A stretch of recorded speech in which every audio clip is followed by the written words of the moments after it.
Welcome to Curbside Detail. All right, let's go get the proper tools. This is all you need to fix our air hoses.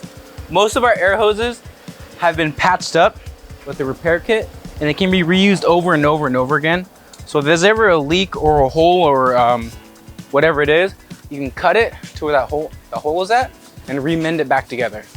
So it's this one right here. So if you look at it, the hose is extremely cracked. Like, all this is still pretty good.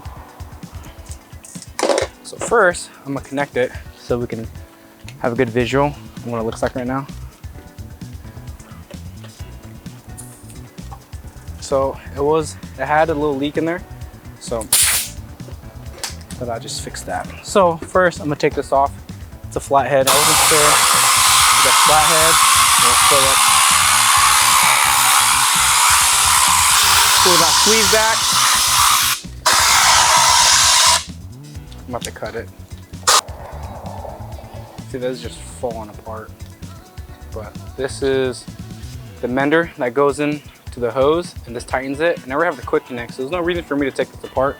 So all I gotta do is find a part that's not super wrecked. Cut it, get like a fresh new start. Toss it, put this in, tighten it, and then you're good to go. So it's fairly simple. So most of our hoses are already like this because I had to fix them already. So which is actually a good thing. The last thing you want to do is have a hose bust, leak, or tear, and you can't repair it because you don't have the repair kit. The repair patch is already on here. So this makes it super easy. So when we connect it back up here, the rest of our hoses, we're good to go. No leaks. Toss out that end, and we're good to go. So that is how we're gonna repair any air hoses at the end.